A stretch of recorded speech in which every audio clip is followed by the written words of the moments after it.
அதெல்லாம் ஒண்ணும் இல்லடா. ஏன்டா நீ யாரு? நீ?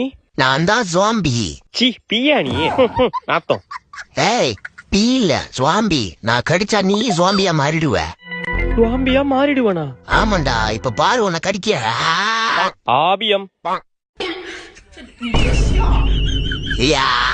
ஆத்தா டங்கு. அப்பாடி ஒரு வழியா ஜாம்பி கிட்ட தப்பிச்சிட்டோம். டேய் நீ தப்பிக்கல, மாட்டிக்கிட்ட. என்ன இங்க உட்காந்துருக்கு ஜாம்பி? தம்பி சத்த கடைக்கு போயிட்டு வாப்பா. நான் மாட்டலடா, நீ தான் மாட்டிக்கிட்ட. மா கடைக்கெல்லாம் போக முடியாது. கடைக்கு போக முடியாதா உன்ன? எம்மாடியோ ஓடுறா ராஜு. விளக்கமரம் எங்க போனுச்சுன்னு தெரியலையே. லே விளக்கமரம் குடுறா. நான் தான் ஜாம்பி. அடிங்க சுவாம்பியோ நாப்பியோ விளக்கமரம் குடுறா. ஆளி மூஞ்சி மாதிரி பண்ணிக்கு பான்ஸ் பவுடர் அடிச்ச மாதிரி.